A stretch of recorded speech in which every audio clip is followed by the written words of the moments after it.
आज का विशेष विषय हमारा जो सर्वहित पार्टी का 30 मार्च का डॉक्टर मंगल सेन ऑडिटोरियम में कार्यकर्ता अधिवेशन होने को जा रहा है। इस विषय में आप पत्रकार बंधुओं का और छायाकार साथियों का यहाँ पहुँचने पर मैं महासा पहलवान गांव गगसेना लोकसभा प्रभारी होने के कारण आपका अभिनंदन करता हूं, स्वागत करता हूं। अधिक विषय में हमारे पार्टी के महासचिव सुनील काम्बोज जी आपके समक्ष विचार रखेंगे, पार्टी की विचारधारा से ओतप्रोत कराएंगे। मैं आग्रह करूंगा सुनील काम्बोज जी, नमस्ते। पहले तो आप सभी मीडिया बंधुओं का इस प्रेस कॉन्फ्रेंस में स्वागत है।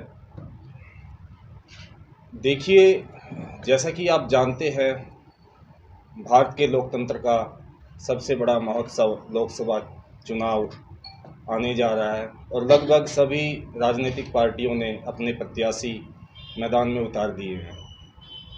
सर्वहित पार्टी का जो दृष्टिकोण है वो ये है कि जितनी भी राजनीतिक पार्टियां आज तक सत्ता में आई हैं, विपक्ष में रही हैं, उन्होंने कभी भी उन मुद्दों को नहीं छुआ है जो एक राजनीतिक पार्टी के बहस के मुद्दे होने चाहिए या एक दूसरे के प्रति स्पर्धा होनी चाहिए राजनीतिक पार्टियों की। मसलन जैसे नशे का मुद्दा है, सर्वहित पार्टी जीरो ग्राउंड पे वर्किंग करती है। हमने हरियाणा भर में देखा है, नशे के मामले में 14-15 साल के बच्चे ड्रग्स में, स्मैक, शराब आदि नशों में ग्रस्त हैं, पर कोई भी राजनीतिक पार्टी इसके ऊपर वर्किंग नहीं करती है।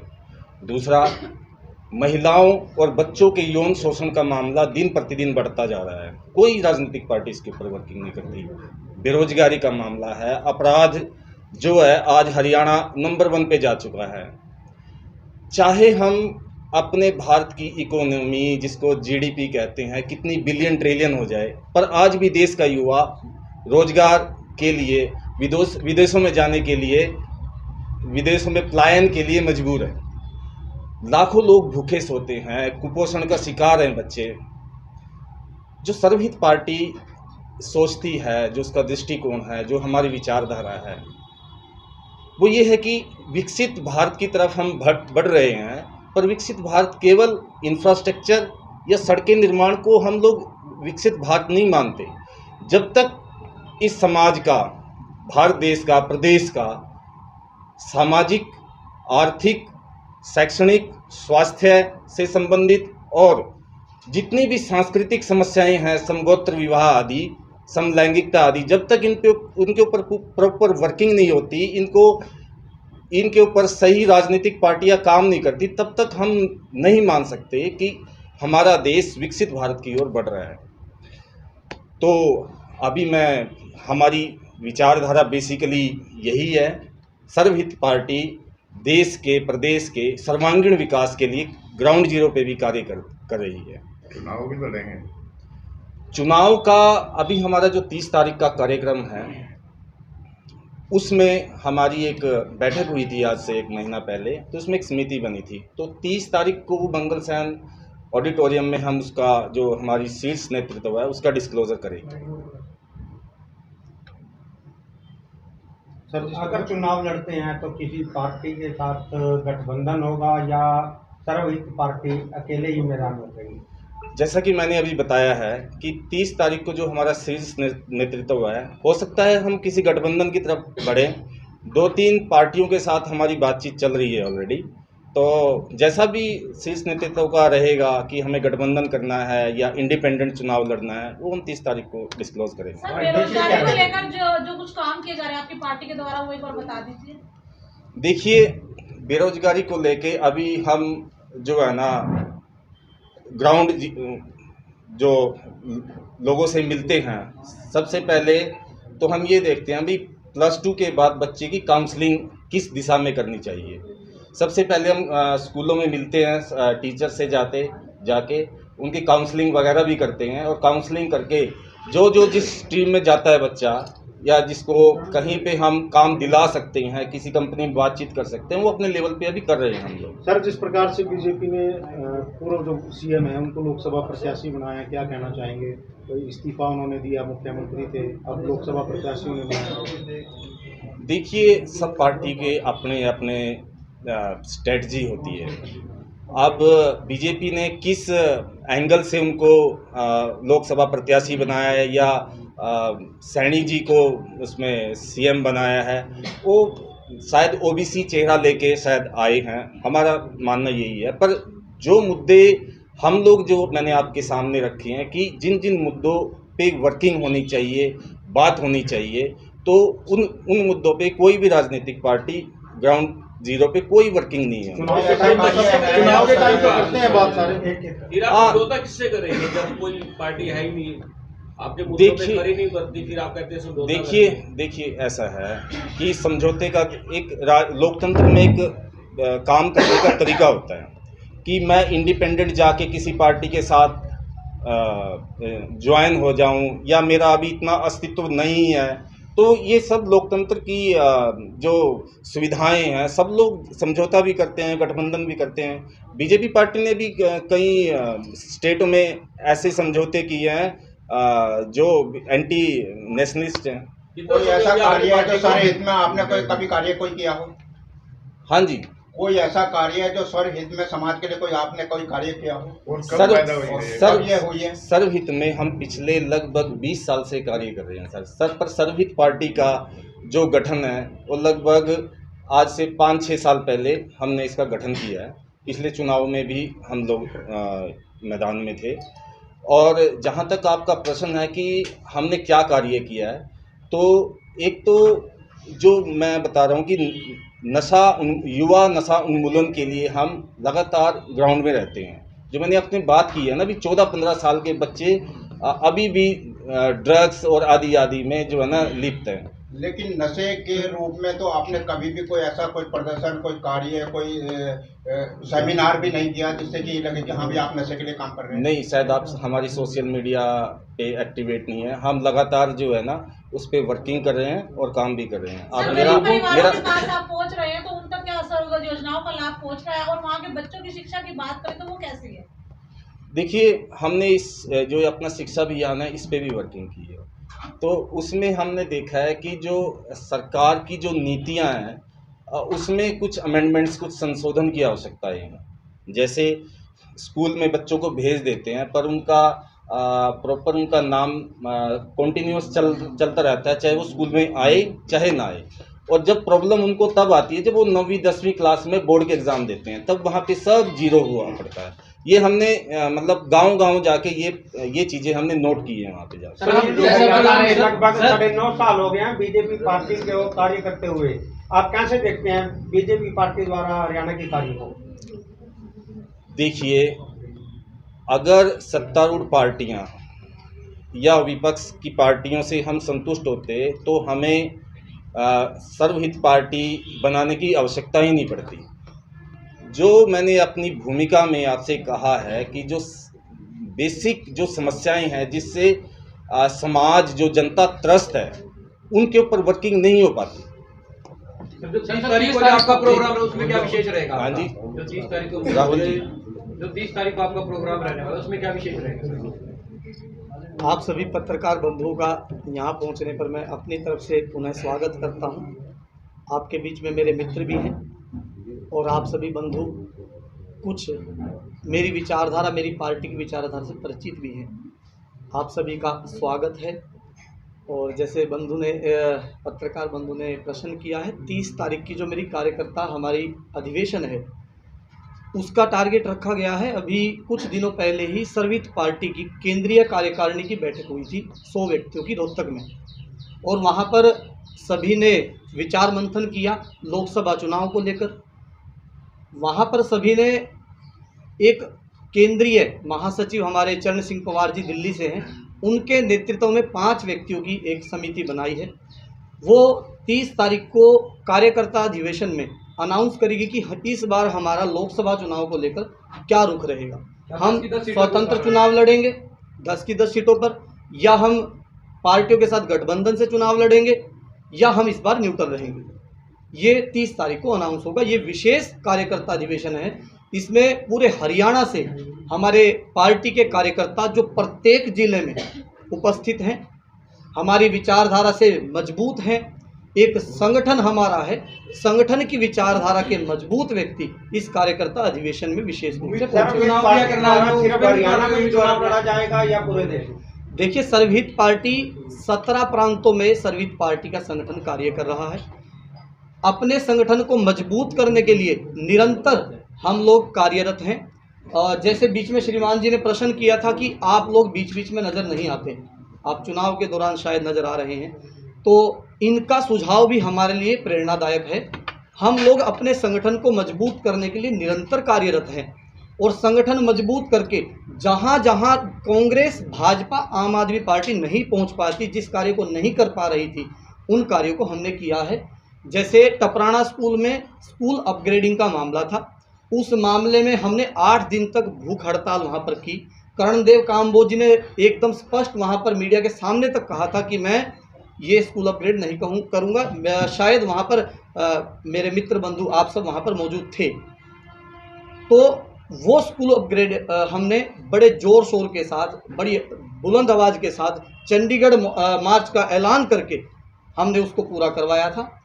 उसके बाद कांग्रेस, आम आदमी पार्टी और बीजेपी ने विकलांगों का बिल्कुल उनको इग्नोर रखा। 95 दिन तक वो बारिश में, गर्मी में निरंतर बैठे रहे। जब वो विकलांग हमारे पास पहुँचे कि हमारे को सुनने वाला या पूछने वाला पॉलिटिकल कोई है ही नहीं, और हमने देखा कि ये तो असहज, उनके हाथ नहीं है, उनके पैर नहीं है, वो विकलांग है, वो ठीक से चल नहीं सकते, तो पार्टी ने निर्णय लिया कि हम इस आंदोलन को बढ़ चढ़कर इसमें भाग लेंगे और इनका पूरा सहयोग करेंगे। और जैसे ही हमने पहले की तरह चंडीगढ़ की कॉल दी थी, तो सीएम साहब ने तुरंत उनकी बात सुनी और उनको बुलाया और उनकी 18 मांगे तुरंत मान ली गई थी। ये इस तरह के मुद्दे। और जैसे सुनील जी ने कहा कि शराब को लेकर हमने प्रत्येक जिले में नशा अभियान चलाया है। आपको सर्वहित पार्टी पेज देखने की आवश्यकता है। अगर आपको इस तरह की शंका है तो आप देखेंगे कि हमने गांव-गांव में जाकर जनसभाएं की हैं। वर्तमान की सरकार प्रशासन को कहती है कि पुलिस, एसपी को, एसएचओ को कि आप ये अभियान चलाओ, और वो वहाँ पर फंस जाते हैं। अभी एक यूनिवर्सिटी में एक बालक की वीडियो वायरल हुई थी, उसने प्रश्न किया था कि थाने के सामने ही नशा बढ़ता है, तो वहाँ पर वो फंसते इसलिए क्योंकि वो दिखावा करते हैं कि हम नशे को रोकना चाहते हैं, लेकिन वास्तव में हरियाणा में, पूरे देश में पहले पुरुष शराब पिया करते थे, लेकिन बेटी बचाओ बेटी पढ़ाओ का नारा देने वाले अब लड़कियों के लिए भी इस तरह की फैसिलिटी लेके आए हैं। इस तरह के शोरूम टाइप इन्होंने ठेके खोले हैं। तो जो कहते हैं कि आज़ादी, महिलाओं को भी आज़ादी मिलनी चाहिए, ये किस तरह की आज़ादी दे रहे हैं? जो गलतियां पुरुष कर रहे थे, जो उनके अंदर ये कमियां हैं पुरुषों के अंदर, उस तरह की महिलाओं के अंदर आप डाल के आज़ादी इसको कहते हैं क्या? आप मांग करते हैं महिलाओं के लिए ये शराबबंदी होनी चाहिए? बिल्कुल मांग करते हैं। हम कहते हैं कि जो कार्य कांग्रेस और भाजपा और आम आदमी पार्टी सोच भी नहीं सकती, उस कार्यों को सर्वहित पार्टी करने के लिए कटिबद्ध है। चरित्र निर्माण का कार्य मैं कहता हूं भाजपा और कांग्रेस कभी सोच भी नहीं सकती, सर्वहित पार्टी निरंतर कार्य कर रही है। हम लोग आपके बीच में उपस्थित हैं। हमारा संगठन निरंतर चरित्र निर्माण के लिए कार्य करता है, और चरित्र निर्माण में जो जो बाधा है वो हमारे मुद्दे हैं। शराब चरित्र निर्माण में सबसे बड़ी बाधा है। शराब महिलाओं और कन्याओं के बलात्कार में सबसे बड़ी कारक है। हम शराब के खिलाफ खड़े हैं, हम किसानों के साथ खड़े हैं। जिन मुद्दों पर ये दोनों पार्टियां विफल हैं, उन मुद्दों पर हम कार्य करने के लिए कटिबद्ध हैं, और पार्टी पूरे संगठन के साथ जोर शोर के साथ मैदान में आ रही है। हमारे कार्यकर्ता सामान्य कार्यकर्ता नहीं है कि उनको कोई भी खरीद फरोख्त कर लेगा। हमारे कार्यकर्ता एक विशेष विचारधारा से जुड़े हुए कार्यकर्ता हैं। जिस विचारधारा से जुड़े हुए पंडित राम प्रसाद बिस्मिल थे, जिस विचारधारा के साथ भगत सिंह जुड़े हुए थे, उस विचारधारा को साथ लेकर इस जनेऊ के साथ प्रत्येक कार्यकर्ता मैदान में है। हाँ, थोड़ा समय लग रहा है, हम अनुभव ले रहे हैं वर्तमान की राजनीति का, और इतिहास की राजनीति, इतिहास के पन्नों को पढ़कर हम मैदान में हैं। ऐसा नहीं है कि हम फील्ड में जाकर ही डायरेक्ट कार्य कर रहे हैं। आपने कहा कि शराब के जो ठेके हैं जी, वो लग्जरी होते जा रहे हैं जी, लेकिन सर्वहित जो पार्टी है वो आज तक सड़कों पर ही नहीं आई कि स्कूल हैं जहां शिक्षा का मंदिर है उसकी हालत तो खराब होती जा रही है जी। और इन ठेके जो है वो लग्जरी होते जा रहे हैं। क्या सर्वहित पार्टी को नहीं चाहिए था कि इन ठेकों के कोई टाइमिंग हो, 1-1 बजे तक बंद जो है नहीं होते ठेके, तो नशे को ये बढ़ावा मिल रहा है या खत्म हो रहा है? जी, तो आपको मैंने जैसे बताया कि हमारा एक संगठन कार्य निरंतर कर रहा है। अभी आपको हमारी सर्वहित पार्टी जो पेज है उसको थोड़ा खंगालने की ज़रूरत है। बड़ा गांव में निरंतर 1 महीने तक जो खुर्दे होते हैं, जिनको आज तक कोई सरपंच और कोई चुनावी अधिकारी बंद नहीं करवा पाया, कारण क्योंकि वो ही उनके वोटर्स हैं। हमने उन खुर्दों को खुद पर्सनली हमने उनके शटर डालकर पंचायतें कर करके निरंतर बंद करवाया है। सालवन गांव के आपके बीच में पत्रकार महोदय मौजूद हैं। सालवन गांव में आप पता करोगे तो ठेके वाले को सरेआम थप्पड़ सुनील जी ने लगाया था जब वो वहां पर बहस करने लग गया था, उसमें अरेस्ट भी और गांव में पिटते पिटते हम बचे वहां पर, क्योंकि हमने आवाज इस तरह की उठाई थी। क्योंकि जो गांव के सक्रिय लोग जो होते हैं ना राजनीति में, वो ज्यादातर खुर्दे वाले या शराब वालों से जुड़े हुए ज्यादातर होते हैं। हमें पता है कि इस तरह की समस्याएं आती हैं, लेकिन हमने आपको एक सिद्धांत अपनी विचारधारा का बताया है। जितना हमारा सामर्थ्य है उतना हमने निरंतर प्रयास किया है। हम जैसे जैसे सामर्थ्य बढ़ाते चले जाएंगे, हम पूरे जोर शोर के साथ आवाज उठाएंगे। आप इस बात को रिकॉर्ड कर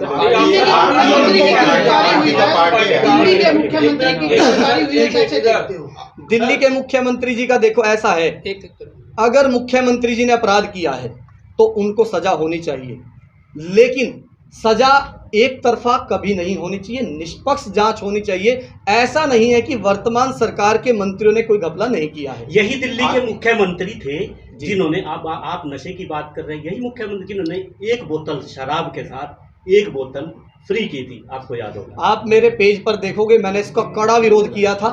जैसे ही वर्तमान हरियाणा सरकार लेकर आई थी कि कंपनियों में भी शराब पीने की हम परमिशन दे रहे हैं, मैंने इसका कड़ा विरोध किया था।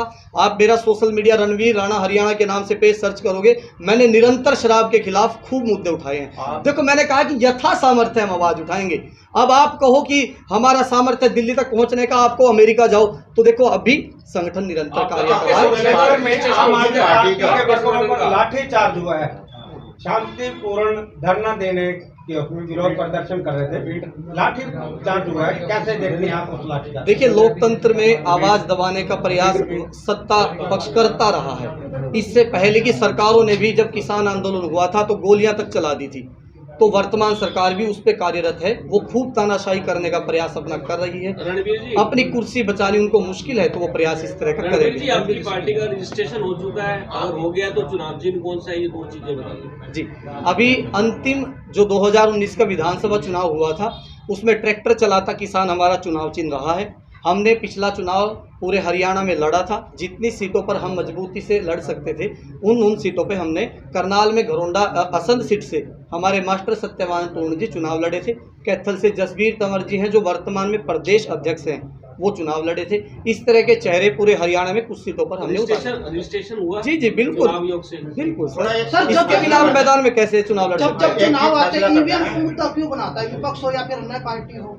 देखिए, ईवीएम का मुद्दा हर कोई बनाएगा अगर उसको लग रहा है कि मैं मजबूती से इस बार कार्य नहीं कर रहा हूँ। अगर इस तरह का है भी तो ये इन्वेस्टिगेशन का विषय है, हम लोग इस पर टिप्पणी करने का हमारा कोई विशेष जो लाभ 30 नहीं तारीख है। का आपका अधिवेशन होने जा रहा है, ये राजनीतिक पार्टियां और भी मैदान में, चाहे बीजेपी, ये शक्ति प्रदर्शन आप दिखाने चाह रहे हैं जी। पार्टियों को के भी हमारे अंदर विदा में हमारे पास आप आइए, तो शक्ति प्रदर्शन है या लोकतंत्र में अधिवेशन है? देखिए, राजनीति में इस तरह के सारे मापदंड रहते हैं, सारी रणनीतियां रहती हैं। संगठन निरंतर काम कर रहा था, अब तक कर रहा है, और अगर थोड़ा बहुत शक्ति प्रदर्शन की बारी आई भी है तो हम करेंगे, दिखाएंगे। ये रहता है इस तरह का रणनीतियों में हमारी।